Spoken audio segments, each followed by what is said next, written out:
제가 프라에서 생명의 위협을 느낀 적이 있거든요. 이 생명의 위협을 느낀 적이 있었는데 이게 어떤 일이었냐면, 안녕하세요, 하나언니입니다. 선글라스 너무 이상한가요? 근데 지금 앞에가 너무 눈이 부셔가지고 이거를 벗으면 계속 이 상태로 찍어야 될 것 같아서 그냥 수고하겠습니다. 실내에서 선글라스 쓰는 약간 이상한 사람 되긴 했는데 어쩔 수가 없어요. 눈이 너무 부셔가지고.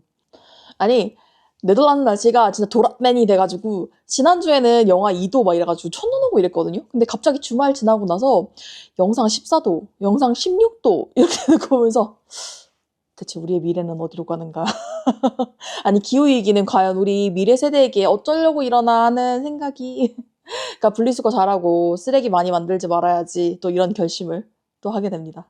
그래서 오늘은 제가 한국을 벗어난 지 19년이 됐단 말이에요. 내년이면 20년이고. 그래서 한국보다 해외 생활을 더 길게 했거든요. 근데 아직도 적응을 못하고 있는 것들에 관해서 좀 이야기를 해볼까 합니다. 일단 첫 번째로는 여름에는 해가 길고 겨울에는 해가 짧은 거예요.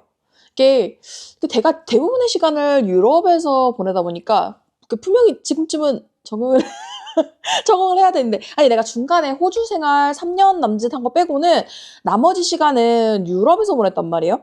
근데 그럼에도 불구하고 여름 되면 10시에 해가 지는 게 이해가 안 되고 겨울이 되면 4시에 해가 지는 게 이해하기가 어려운 거예요. 아니 예전에 제가 런던 처음 갈 때 그때 사람들이 그러는 거야. 런던은 겨울에 3시에 해가 진대 이러길래 에이 과장하는 거겠지 라고 생각을 했는데 진짜였어요. 아니 3시 30분에 해가 땡 하고 져서 완전히 어두운 건 아닌데 그때부터 이게 해가 뉘어지기 시작하는 거예요. 그리고 이게 더 확실하게 느껴지는 이유는 서머타임 때문이기도 하거든요. 이게 왜냐면 하루 만에 4시 30분에 해가 지던 게 3시 30분에 되어버린 거예요. 그러니까 더 급격하게 느껴지는 걸 수도 있어요. 이거랑 약간 연결이 되는 게 24시간 타임코드인데 한국에서는 군대 용어 말고는 24시간 타임코드를 쓸 일이 별로 없잖아요. 아니면 한국은 12시간 사이클이어가지고. 근데 유럽은 완전히 24시간을 쓰는 것도 아니고 완전히 12시간을 쓰는 것도 아니고 그냥 섞어서 써요. 그래서 혹시나 뭐 비행기나 기차 같은 거 예약하실 때 잘 보셔야 돼요. 이게 24시간 사이클로 돌아갈 수도 있거든요. 24시간 사이클인지 12시간 사이클인지 이걸 확실하게 보셔야 됩니다. 그래서 이게 한국 같은 경우는 겨울에도 일조량이 좀 많은 국가에 속하기 때문에 해가 거의 막 정말 극단적으로 여름엔 8시에 지고 막 4시에 지고 이러진 않잖아요. 왜냐면 한국은 겨울에는 5, 6시에 지고 여름에는 7, 8시에 지고 7, 8시까지도 아닌 것 같고 6, 7시에 지고 약간 이런 식이어서 그런 데이타임 낮 시간이 그렇게 막 드라마틱하게 차이가 나지는 않는단 말이죠. 그러니까 두 번째로는 이게 차에 관한 건데 저는 지금도 차들이 나 지나가라고 멈추는 거에 약간 의심을 해요.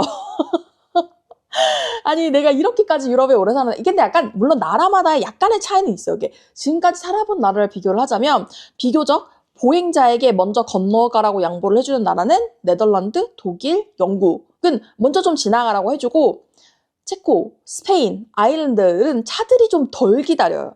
그러니까 이외에 뭐 이런 거 말고도 뭐 이태리랑 포르투갈 같은 경우는 거기서 운전을 하는 게 정말 어렵다고 할 정도로 차들이 좀 난폭하게 운전을 하는 편이긴 해요.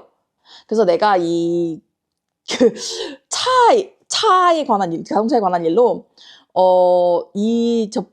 제가 프라에서 생명의 위협을 느낀 적이 있거든요.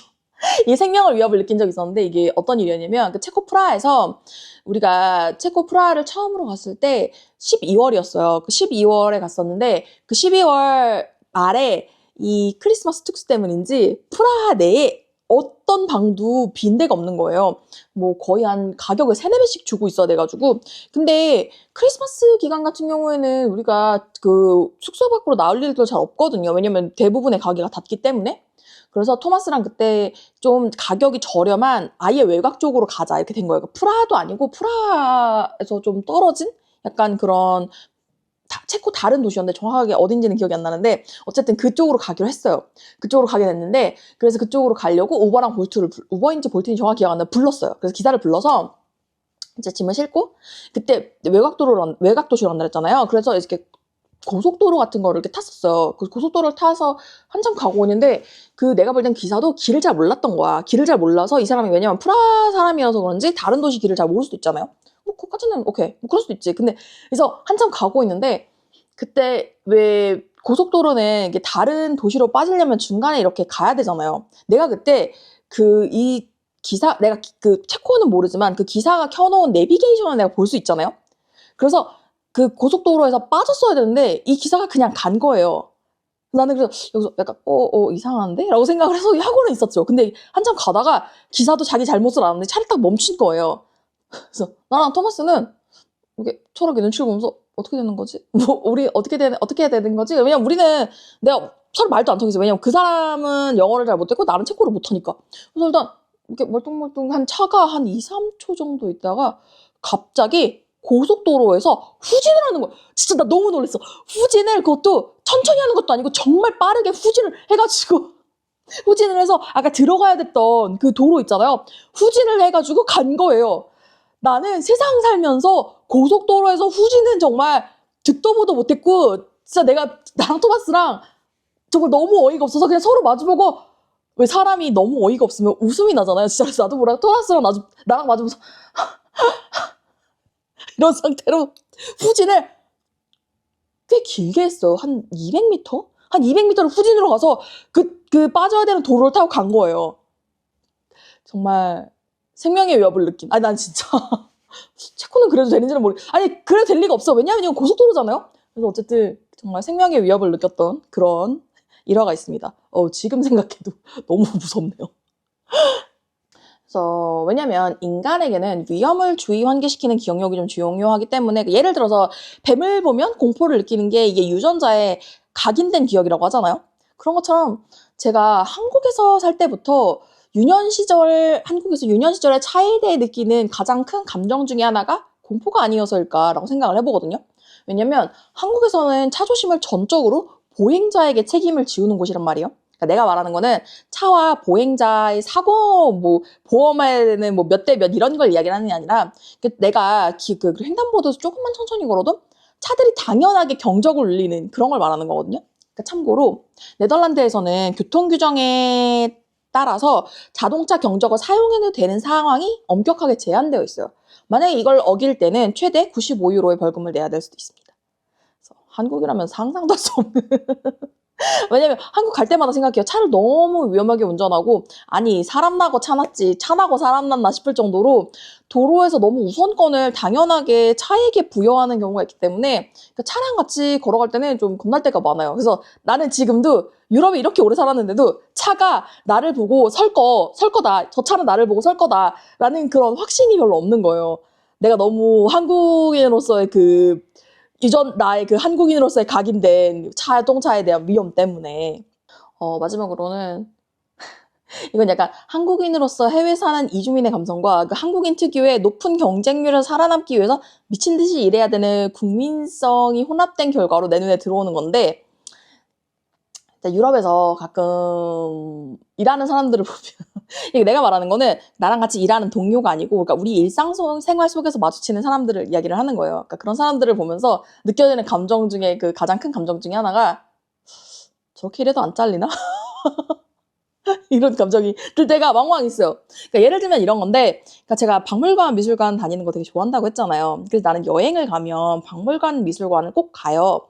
근데 그런 박물관, 미술관에는 각각의 방마다 전시관을 관리하시는 분들이 있어요. 그러니까 뭐라 해야 될까?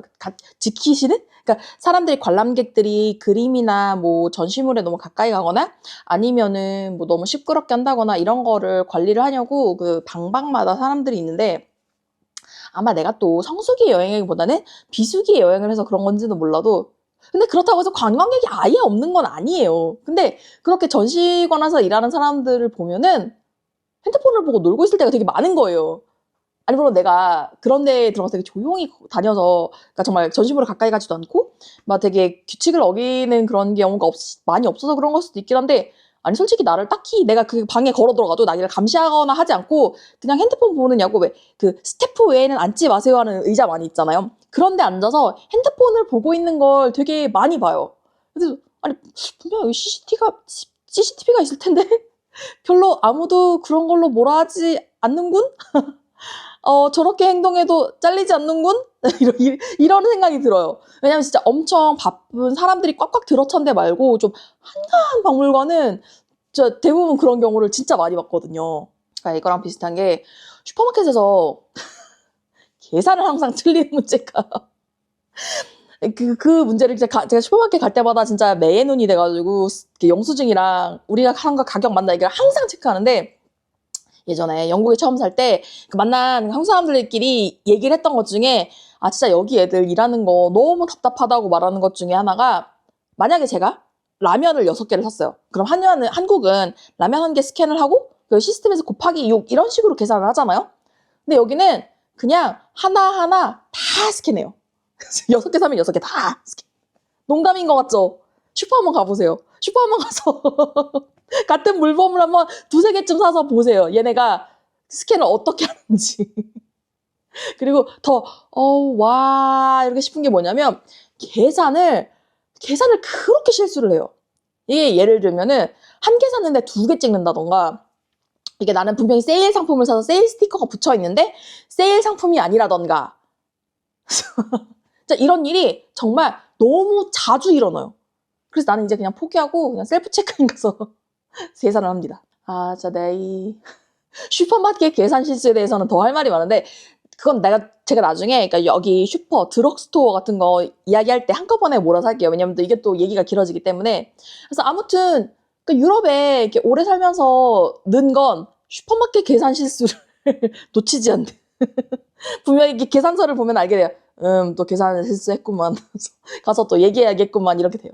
그래서 정말 한국에서는 쓸모없는 능력이고 왜냐면 내 계산서를 아무리 봐도 왜냐면 한국 슈퍼에서나 아니면 뭐 한국 뭐 드럭스토어라던가 이런 거는 진짜 일하시는 분들은 신속, 정확, 완벽이란 말이에요. 그래서 진짜 볼 때마다 놀라요. 그래서 나는 한국 가면 계산대에서 계산하는 거 좋아하거든요. 왜냐면 셀프 체크인보다 훨씬 더 정확하고 훨씬 더 빠르고 훨씬 더 그리고 그분들이 약간 세일하는 상품이라던가 이런 것도 되게 잘 알려주신단 말이에요. 근데 유럽에서는 그냥 얘네들을 일하는 걸 못 믿겠어. 신뢰를 할 수가 없어.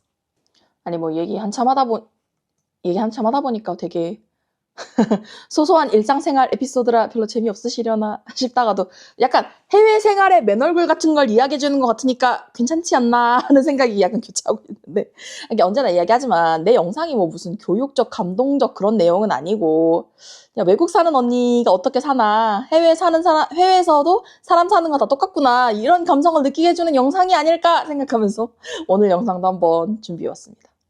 그래서 오늘도 유럽 놈들 일하는 꼬라지 복장 터짐을 구경해주신 우리 구독자 여러분께 조금이나마 재미있었으면 좋겠네요. 그러면 언제나 그렇듯이 구독, 좋아요, 댓글은 언제나 저에게 큰 힘이 됩니다. 그러면 오늘의 영상은 여기까지. 다음 영상에서 만나요. 안녕!